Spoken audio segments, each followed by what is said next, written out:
We are in the Outer Banks of North Carolina. We're staying in an area called Kitty Hawk. You'd be amazed at how hard it is to find a place to eat. A lot of places have limited hours. Today we are checking out a place called Awful Arthur's. And the challenge that we've been running into is a lot of places are closed on certain days, and then when they're not closed, there's been a lot of issues actually getting stuff to the island here. A lot of places are closing because of that. For this particular review, we were able to manage to get some food from Awful Arthur's, and in fact, this is being recorded a couple days after we got the food, and we're going back tonight because it was that good. On the day we arrived at the Outer Banks, I had a vision for what I wanted to eat. Now, I figured that it was going to be a heavy seafood island where you could just order seafood anywhere you go. And to a certain degree, that's true.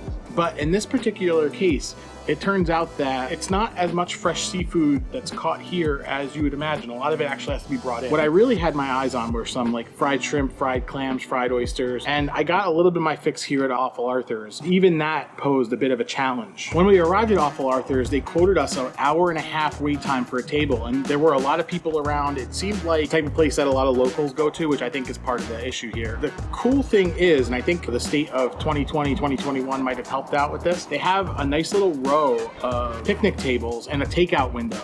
So what we did was, it was a group of about 5 of us. We ordered a bunch of takeout and we were able to just sit there and enjoy the takeout on the other side of their like beach shop store. The type of food that they kind of specialize in is seafood. And they have like, I have the menu right here, like an oyster bar. They have some steamed combos with oysters, clams, shrimp, crab legs, lobster tails. And then it goes kind of as, I would say, American style food as you can take it. There's some burgers, there's some sandwiches. They have a Dagwood with roast beef, ham, turkey, and cheeses. I mean, I don't know who would order that at an oyster bar, but you know, people like to do what they like to do. They have stuff like pasta, so you know, if you need to have pasta while you're on vacation, they have that too. And then like their dinners, they have like today's catch and all the type of stuff that you would find at, you know, like a tourist restaurant. And I probably did succumb to a little bit of tourism by wanting just fried seafood and shellfish. So that's what I ended up doing for this particular trip to Awful Arthur's. By the way, if you like food, make sure you hit a like on this video and you subscribe. So the platter I ended up going with was fried shrimp,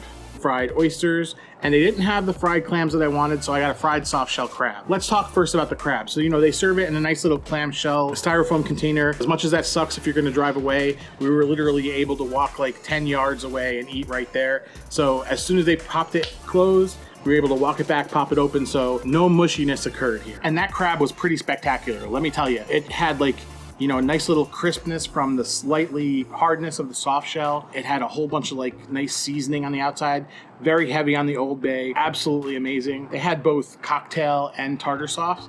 I was partial to the tartar sauce. A lot of other people at the table really like cocktail sauce, so it was kind of one of those things where you give people both and then they can kind of decide what they like to do. I mentioned they didn't have the fried clam strips I was looking for, but the fried oysters kind of did help to quench that urge a little bit. They were kind of softly fried, a little bit less crisp than the shrimp or the soft shell crab. I think that's just because of the nature of the oysters. Definitely starting with fresh oysters here, you can usually tell when a fried oyster is actually frozen and then fried.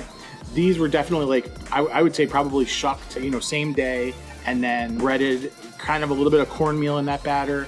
Definitely heavy on the Old Bay. I would actually wager to guess that the shrimp, the oyster, and the soft shell crab were breaded in very similar type of breading. And then you had those shrimps. So for $27 for the 3 items, you get a pretty hefty portion of those things.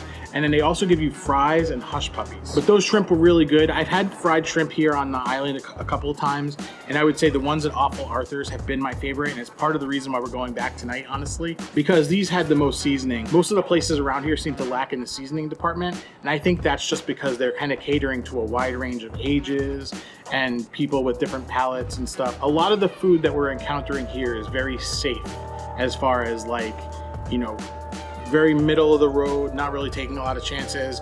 You can pick a place and, you know, it'll be good no matter where you go.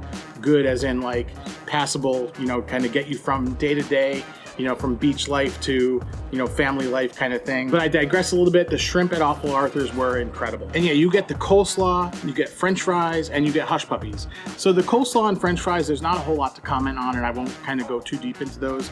It's pretty much what you expect. I think the fries are like a food service fry. So nothing special there. The coleslaw, probably same thing, a little creamy, not too much to comment on there. But the hush puppies, oh man, those were good. And they serve it on the side with like a little thing of country crock margarine, and you're supposed to dunk it right in there. I was a little skeptical on that because I'm like, why would you dunk a nice crispy hush puppy into like this watery, you know, butter wannabe?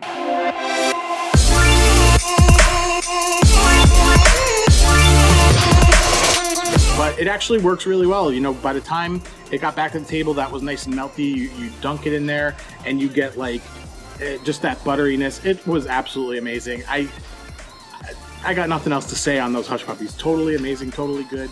Nice and kind of sandy, not like the beach sand, like, you know, the sandiness that you want in a hush puppy. Almost reminded me of like Long John Silver's, like what Long John Silver's is going for with their hush puppy. This is like in the same vein. Totally awesome. The thing that was a bummer here is the fact that we weren't able to get a table within an hour and a half. Hopefully tonight we can rectify that by getting there a little bit earlier. We didn't arrive there too late. It was something like 6 o'clock when we went there. We're trying to be conscious of, we have a young child, we want to get him into bed. An hour and a half to wait for a table would have been a little bit too long, but we made it work. The little seating on the side was a lot of fun. People were there hanging out, you know, all different ages. So definitely a cool little place.